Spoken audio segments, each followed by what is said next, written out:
अस्सलाम वालेकुम प्यारे बच्चों, मैथ्स विद हैदर में सर हैदरमान आपके साथ है। मैथमेटिक्स है 10th क्लास की यूनिट 17 है, सेट्स एंड फंक्शंस उसका नाम है। तो एक्सरसाइजेज जो होती हैं उनसे पहले हम इंट्रोडक्शन कर लेते हैं।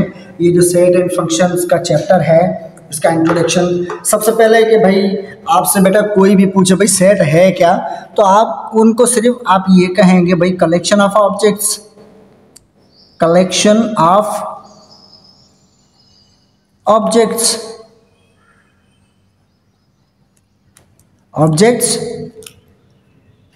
तो ये हो गया कलेक्शन ऑफ ऑब्जेक्ट्स, ये हो गया सेट। ठीक है, सेट का मतलब है जैसे देखें आप घर में चाबियाँ होती है, चाबियाँ मुख्तलिफ होती हैं लेकिन ये पूरा गुच्छा होता है तो ये चाबियों का सेट होता है। ठीक है, सोने का सेट होता है, एक सोने का मतलब गोल्ड का सेट होता है। ठीक है, जेवरात का सेट होता है, उसमें मुख्तलिफ जेवरात होते हैं तो ये भी सेट होता है। बर्तन का सेट होता है आपके घर में। ठीक है, तो इन सारों को सेट कहा जाता है। कलेक्शन ऑफ ऑब्जेक्ट्स मतलब चीज़ों का कलेक्शन, चीज़ों को जमा करेंगे, चीज़ों का एक मजमुआ होता है, उनको आप कहेंगे सेट। ठीक है जनाब। उसके बाद आते हैं, कोई पूछे भाई सेट का नोटेशन क्या है, आप नोटेशन उसको सिंपल लैंग्वेज में बताएंगे भाई नेम ऑफ अ सेट, किसी भी सेट के नाम को नोटेशन कहते हैं। ठीक है, और ये हमेशा इसमें आप यूज़ करेंगे कैपिटल लेटर्स। अगर ABC आप इस्तेमाल कर रहे हैं तो उसमें से आप इसका कैपिटल लेटर इस्तेमाल करेंगे ABC का नोटेशन के लिए, नाम के लिए। ठीक है जनाब। उसके बाद है एलिमेंट्स का मतलब है हम लिखते हैं the members of the set, the members of set के जो मेंबर होते हैं ना उनको एलिमेंट्स कहा जाता है। ठीक है, और इनको यूज लोअर केस, अगर आप ABC इस्तेमाल करते हैं तो लोअर केस ABC इस्तेमाल करेंगे मेंबर्स के लिए, एलिमेंट्स के लिए। ठीक है जनाब। उसके बाद आते हैं कि कुछ कॉमन जो आपके सेट है ना वो कौन कौन से हैं। तो सबसे पहले आपके पास n है, n का मतलब है नेचुरल नंबर सेट। तो n को आप कैसे लिखेंगे, ये देखें, ये n लिख के, ये n हमने लिखा, उसको यहाँ पे आपने इसकी जो ये बाजू है ये आपने डबल कर देना, ये हो जाएगा नेचुरल नंबर सेट। तो नेचुरल नंबर सेट जो है वो होता है 1 से शुरू होता है, 1 2 3 4 5 और ये चलता रहेगा भाई, चलता रहेगा। ठीक है, उसके बाद अच्छा मतलब नंबर पता नहीं कहाँ कितने हैं, आप गिनते जाएं लिखते जाएं, ये कम नहीं होंगे। ठीक है, तो इसीलिए आप इसको डॉट डॉट डॉट डॉट दे दें आगे, भाई नेचुरल नंबर ही चलता रहेगा। उसके बाद है भाई आपके पास है W का मतलब है ये होल नंबर का सेट है। ठीक है जनाब, होल नंबर का सेट 0 से शुरू होता है, 0 1 2 3 4 और इसको भी आप डॉट डॉट डॉट कर दें क्योंकि बहुत सारे हैं होल नंबर, इनकी कोई तादाद ही नहीं है, मतलब ये चलता रहेगा। उसके बाद हम चलते हैं सेट ऑफ इंटीजर्स को Z के साथ जाहिर करते हैं। ठीक है जनाब, Z के साथ इसको जाहिर करते हैं, ये Z, ये इंटीजर्स होते हैं। ठीक है, इंटीजर्स में क्या क्या आता है, इंटीजर्स में 3 किस्म के नंबर होते हैं बेटा। एक तो उसमें 0 होता है, 0 न्यूट्रल होता है, ना पॉजिटिव होता है ना नेगेटिव होता है। ठीक है, और इस तरफ होते हैं इसके पॉजिटिव नंबर, 1 प्लस का 2 प्लस का 3 प्लस का 4 और ये डॉट डॉट डॉट चलता रहेगा। और 0 से इस तरफ माइनस के होते हैं, -1, ठीक है, -2 -3 और -4, ये इस तरफ भी ये चलता रहेगा डॉट डॉट डॉट, ये ख़त्म नहीं होगा। ओके जनाब, तो ये हुआ आपका इंटीजर्स का सेट। ठीक है, अच्छा आगे चलते हैं। आगे हमारे पास एक और है, उसमें है कि भाई E का सेट, E का मतलब है इवन नंबर का सेट, ये है आपका इवन नंबर का सेट। तो इवन नंबर का सेट आपको पता है कि इवन कहाँ से शुरू होता है, इवन 2 से शुरू होता है, लेकिन 0 को भी हम इवन में ही रखेंगे। क्यों? कि 0 पॉजिटिव और नेगेटिव तो नहीं है, लेकिन इवन है। इवन इसीलिए है कि किसी भी ऑड नंबर के साथ आप इसको ज्वाइंट करेंगे तो उसको वो पॉजिटिव कर देगा। जैसे देखें ये 1 ऑड नंबर है, लेकिन इसके साथ 0 मिलाओ तो 10 हो जाएगा। ठीक है जनाब। 3 ऑड नंबर है, इसके साथ अब 0 मिलाए तो 30 हो जाएगा। 30 अब इवन हो गया। तो 0 इवन प्रॉपर्टी है, इसीलिए हम 0 को इवन में रखेंगे। उसके बाद 2 है, फिर 4 है, फिर 6 है, और ये डॉट डॉट डॉट डॉट। इसका मतलब है कि ये इवन नंबर मिलाता आते चलते रहेंगे, इनकी कोई हद नहीं है। ओके जनाब, आगे चलेंगे। ओ का सेट है। ओ का सेट हमारे पास है ऑड नंबर, ये ओ का सेट है। ठीक है जनाब, इसको दोनों तरफ से आप बाजू उसके काटेंगे। ओड 1 से शुरू होता है बेटा। 1 को फिर 1 छोड़ के फिर 3, फिर 4 छोड़ के 5, 6 छोड़ के 7, ये होता है ओड नंबर। ठीक है जनाब। अच्छा, एक और सवाल आपसे मैं पूछूंगा, जो उर्दू लैंग्वेज वाले हैं, आप बता सकते हैं कि odd number, even number. Even number को तो उर्दू में कहते हैं मेरे ख्याल में जुफ्त, जुफ्त कहते हैं। तो ओड नंबर को क्या कहेंगे उर्दू में, क्या कहेंगे? ओके, ये आपको बताना है। तो जनाब ओड नंबर का सेट 1 3 5 7 और ये डॉट डॉट डॉट डॉट, ये आगे चलता रहेगा। आगे चलेंगे। आगे हमारे पास है सेट ऑफ प्राइम नंबर्स। ठीक है जनाब। तो सेट ऑफ प्राइम नंबर्स ऐसे लिखते हैं, ये पी लिखते हैं इसका। ठीक है।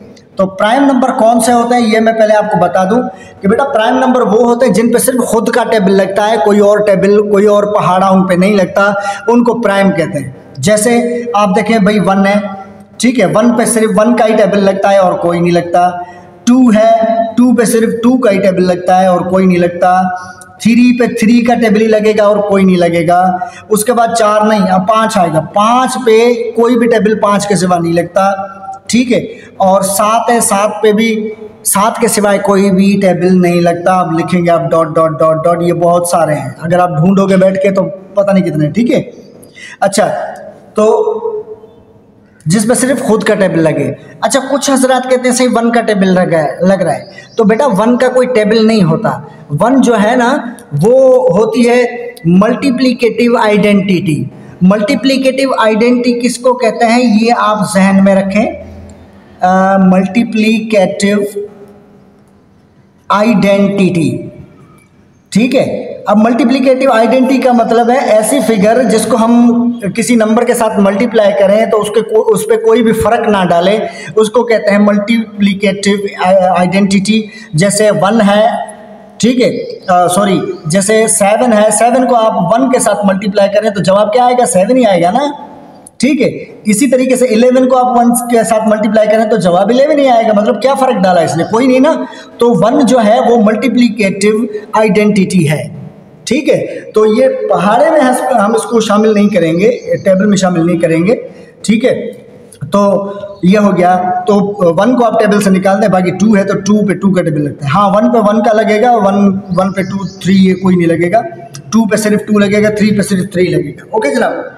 तो ये कंपोजिट नंबर का सेट है, उसमें आप देखें आपको मिल गया 4 कंपोजिट का मतलब है जिससे 2 या 2 से ज़्यादा टेबल लगे। तो 2 टेबल इसको 4 को लगते हैं, 2 भी लगता है, 4 भी लगता है। ये देखें यहाँ पे, तो हमने 4 लिख दिया। 6 है, 6 पे 3 टेबल लगते हैं, 2 3 6। ठीक है। 8 है, 8 पे 3 टेबल, 2 4 8। 9 पे 2 टेबल, 3 और 9। 10 पे 3 टेबल, 2 5 10 लग रहा है। और 12 पे 2 3 4 6 और 12 लग रहा है। ये कंपोजिट है सारे। ठीक है जनाब। अब आगे चलते हैं। आगे हमारे पास और क्या है? और हमारे पास है भाई रेशनल नंबर। रेशनल नंबर को क्यू के साथ जाहिर करते हैं बेटा। ठीक है जनाब, ये क्यू के साथ हम इसको जाहिर करेंगे। ठीक है। Rational number. अब रेशनल नंबर को हम सेट बिल्डर फॉर्म में लिखेंगे कि भाई x element such that x is equals to, x का मतलब है इसका हर एक मेंबर बराबर है P/Q के। ठीक है। P/Q के बराबर। अच्छा, P और Q क्या है? ये इंटीजर्स है दोनों। ठीक है जनाब। तो हम लिखेंगे यहाँ पे where P and Q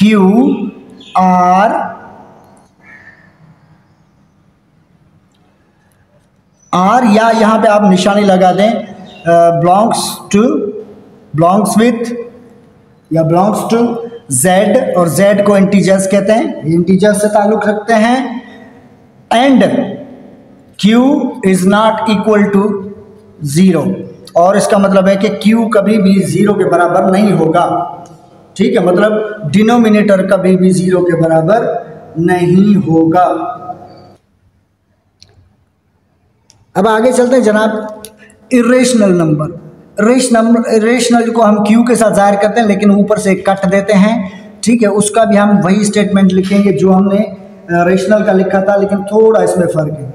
rational ने लिखा था x such that x is member of p upon q। ठीक है, लेकिन ये कहता है कि is not equal to p upon q। ठीक है जनाब, हम बराबर पे कट लगा देंगे। ठीक है, फिर लिखेंगे वेयर, जहां पर p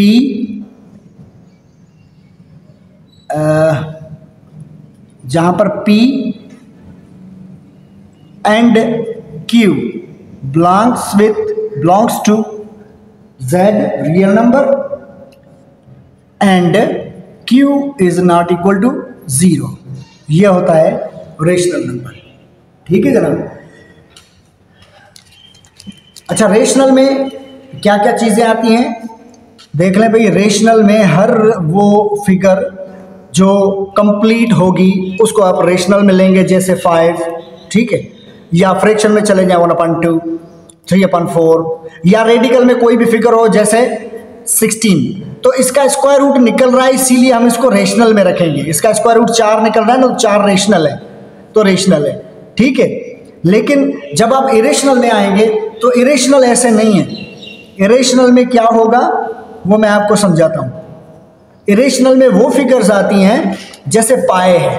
अब पाए जो है ना, पाए की वैल्यू खुद की है 22/7। ठीक है, अब 22/7 का मतलब है 22 को आप 7 के साथ डिवाइड करेंगे तो इसका डिवाइड कम नहीं होगा, मतलब रुकेगा नहीं, ये चलता रहेगा। ठीक है, ये 3 7 21, यहाँ पे एक बच गया, फिर पॉइंट देंगे आप 0 मिलेगा, 177 3 बच जाएगा, फिर पॉइंट का 0 आएगा, 4 7 28, फिर से 2 बच जाएगा, फिर इसका 0 आप दें, और ये 2 4 2 7 14। अब ये चलता रहेगा भाई, चलता रहेगा 1 4 2 8, ये ख़त्म नहीं होगा, तो इसको कहते हैं इरेशनल नंबर। ओके।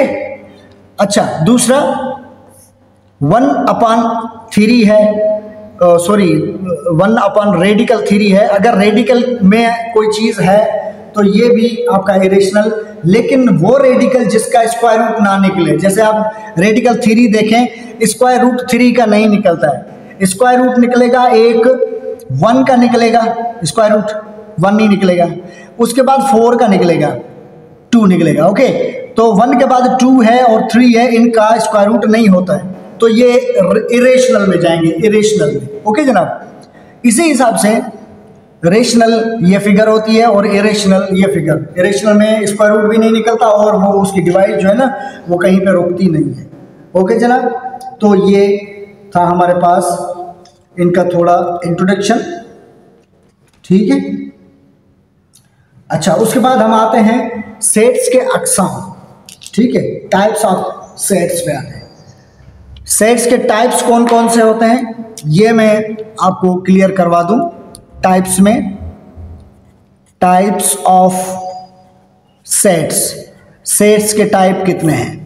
ठीक, नंबर वन में हमारे पास है, सेट का नाम है जनाब फाइनाइट सेट। ये फाइनाइट सेट, ठीक है जनाब, इसको उर्दू में कहेंगे आप महदूद सेट, महदूद सेट। ठीक है, इसका मतलब क्या है, इसका मतलब है, अच्छा डेफिनेशन में लिखता हूँ, डेफिनेशन से आप पता लग जाएगा आपको। हैविंग काउंटेबल एलिमेंट्स, मतलब इसमें जो एलिमेंट्स होते हैं ना वो काउंटेबल होते हैं, आप काउंट कर सकते हैं ना। ठीक है, तो ये है, जैसे for suppose set A equals to 1 2 3 ... 10। ठीक है, तो इसकी एक हद आ गई, 10 आ गई ना, बीच में भले क्या भी हो, लेकिन हद एक आ गई 10 या 100 करते हैं, 100 एक हद आ गई।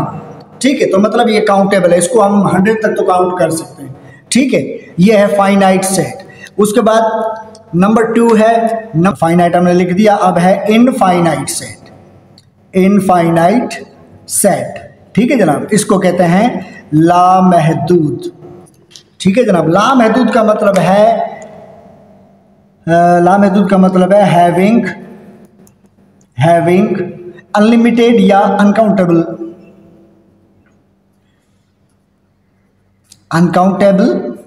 या अनलिमिटेड एलिमेंट्स। इसमें जो एलिमेंट्स होते हैं वो अनलिमिटेड होते हैं, मतलब गिनने से ज़्यादा होते हैं, ठीक है। जैसे हम यहाँ पे बनाए भाई सेट ए इक्वल टू 1 2 3 4 5 और अब ये डॉट डॉट डॉट डॉट दे दिया भाई, ये चलता रहेगा। इसको हम कहाँ तक लिखेंगे, नंबर पता नहीं कहाँ तक है, ठीक है जनाब। तो ये हो गया इनफाइनाइट से। उसके बाद हम चलेंगे, हमारे पास दूसरा जो इसका काइंड है वो है इक्वल सेट, ठीक है जनाब। नंबर 3 पे चलेंगे। नंबर 3 में है इक्वल सेट, ठीक है। इक्वल का सेट है बराबर सेट, ठीक है, बराबर सेट इसको बोलते हैं। तो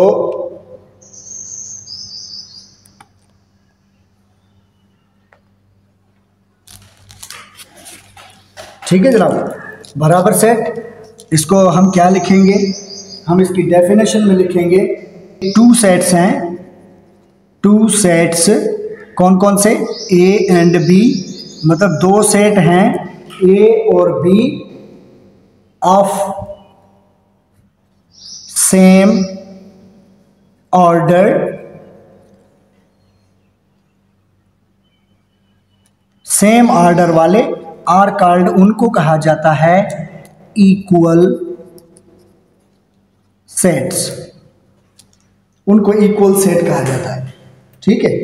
अच्छा कैसे, अब यहां पे देखें, अगर आपके पास 2 सेट हैं, एक सेट आपके पास है set A equal to A B C और डी, ओके, और सेट बी आपके पास है, उसमें है सी बी ए डी, ठीक है। तो इसमें इक्वल सेट कहता है कि एक तो एलिमेंट भी वही होने चाहिए और उतने होने चाहिए, मतलब तादाद भी एक जैसी हो और बंदे भी सेम ही होने चाहिए, तो इनको आप इक्वल सेट कहेंगे कि भाई ये जो सेट ए है वो is equal to set B, ठीक है जनाब। तो ये इसको हम कहेंगे ये इक्वल सेट है, ठीक है। अच्छा तो जनाब आगे चलते हैं। उसके बाद हमारे पास आता है, अब जनाब 4 नंबर पे हम आते हैं। 4 नंबर में है हमारे पास जो सेट का नाम है वो है इक्विवेलेंट सेट, इक्विवेलेंट सेट, ठीक है जनाब। इसको कहते हैं मुतवाज़न सेट, मुतवाज़न का मतलब है इक्विवेलेंट सेट, इक्विवेलेंट सेट का मतलब है मुतवाज़न सेट। तो इसका मतलब है कि 2 sets A and B set to B equivalent, उनको हम इक्विवेलेंट तब कहेंगे इफ, अगर देयर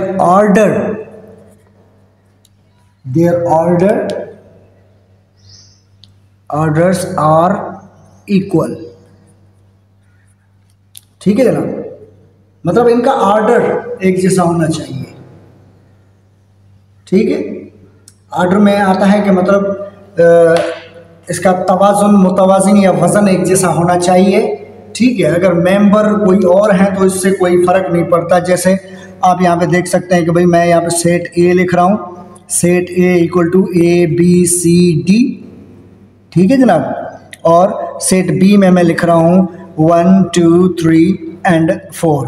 अब आप देखें, अब हम इसको लिखेंगे भाई set A is equivalent to set B. Equivalent की ये निशानी होती है बेटा, इक्विवेलेंट कैसे कि भाई इसके पास भी 4 मेंबर है, इसके पास भी 4 मेंबर है, मतलब तराजू का वजन जो है वो बिल्कुल बराबर है, ठीक है। अगर ये मेंबर सेम हो जाते तो फिर ये तो इक्वल सेट हो जाता, इक्वलेंट सेट इसको कहते हैं। ठीक है, मेंबर भले अलग अलग हों लेकिन उनका वजन, उनका जो तादाद है वो आपस में बराबर हो, इसको कहते हैं इक्वलेंट सेट। ओके जनाब। अच्छा, उसके बाद हम आते हैं नंबर 5 में। नंबर 5 में है हमारे पास पावर सेट। जनाब पावर सेट है हमारे पास। हमारे पास जो डेफिनेशन है, डेफिनेशन में हम लिखेंगे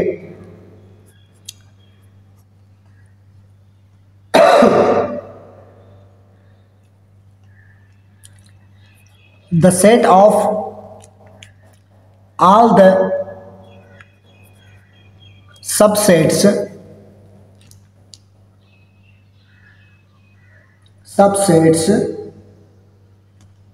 of set A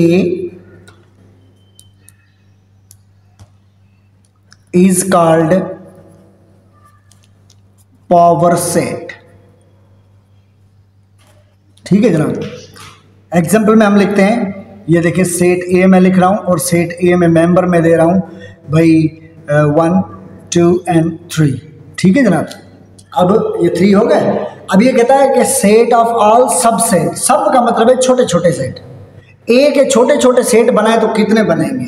तो छोटे छोटे सेट में आप हमेशा एक बात याद रखें, हर जो सेट होता है एवरी सेट, उसका सब सेट, पहला सब सेट जो होता है वो खाली सेट होता है। खाली सेट सबका सब सेट है, हर सेट का सब सेट खाली सेट होता है। तो हम इसको यहाँ से शुरू करेंगे। पहले तो ये खाली सेट इसका सब सेट है, दूसरा इसका सेट है 1, तीसरा इसका सेट है 2, चौथा इसका सेट है 3। ठीक है जनाब। पांचवा इसका सेट, अब ये 1 2 3 हो गया ना, अब 1 और 2 दोनों साथ मिलेंगे 1 2। ठीक है, अब 1 3, ये 1 3। ओके, अब 2 3 मिलेगा आपस में, तो ये 2 3 सही है। और उसके बाद 2 3 भी हो गया, अब हो जाएगा 1 2 3, यानी कि ये 1 2 3। देखें कितने इसके सबसेट बन गए। सबसेट का मतलब है छोटे छोटे सेट। ठीक है जनाब। अब ये आप कैसे, आपको मैं एग्जाम्पल समझाऊं कि ये देखें, ये एक ऐसा समझे कि ये बड़ी कंपनी है। ठीक है, ये बड़ी कंपनी है, ये इसकी छोटी छोटी कंपनियां हैं। ठीक है, तो ये देखें कितनी हैं, 1 2 3 4 5 6 7 8 हैं। तो ये इसका जो है ना, ये आपका पावर सेट है। आप इसको लिखेंगे पावर सेट ऑफ ए का पावर सेट है। ठीक है जनाब। तो ये हमारे पास इसका आ गया जवाब, यानी कि पावर सेट तक। ठीक है जनाब।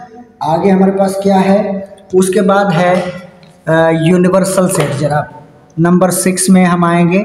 नंबर 6 में आप लिखें, नंबर 6 में है यूनिवर्सल सेट। Universal set. अब यूनिवर्सल सेट को क्या कहते हैं? उर्दू में कहते हैं कायनाती सेट। कायनाती सेट। ठीक है, कायनाती इसको क्यों कहते हैं? क्योंकि सारे मेंबर इसमें होते हैं, फिर चाहे वो इक्विवेलेंट के हों, पावर सेट के हों, किसी के भी हों, नेचुरल नंबर के अपना हों, एलिमेंट्स या होल के हों, किसी के भी हों, ये सारे यूनिवर्सल में होते हैं। तो हम लिखेंगे ए सेट, ये एक ऐसा सेट है, a set having all the elements and objects। ये एक ऐसा सेट है जिसमें सारे एलिमेंट, सारे ऑब्जेक्ट्स होते हैं और बाकी सब सेट इससे चीज़ें लेते हैं, इससे एलिमेंट्स लेते हैं। भाई हमें दो, ठीक है, तो ये सारों को देता है, तो ये होता है यूनिवर्सल सेट। ओके जनाब, तो आज के लिए इतना काफ़ी है। आगे हम चलेंगे तो आगे बहुत सारी चीज़ें हैं।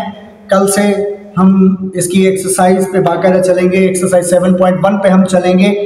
ठीक है, तब तक के लिए हमें इजाज़त दीजिएगा और आपसे भी अर्जी है कि वीडियो को पूरा देखें, चैनल को सब्सक्राइब करें, आपके क्लास फेलोज जो हैं उनसे भी डिस्कस करें और ये चैनल जो है ना उनको भी बताएं कि भाई ये आपके होमवर्क के लिए, आपके मैथ्स को अंडरस्टैंड करने के लिए ये बहुत ज़रूरी है। मैंने आपको चीदा चीज़ें मतलब चुन चुन के बताई हैं, ज़्यादा मैं डीप में नहीं गया हूँ, इसीलिए ताकि आप इसको अच्छे से समझ सकें। ठीक है जनाब, तो आज के लिए इजाज़त चाहता हूँ। सर हैदर को मैथ्स विद हैदर से अभी रुखसत चाहता हूँ। आप सबको अस्सलाम वालेकुम और खुदा हाफिज़।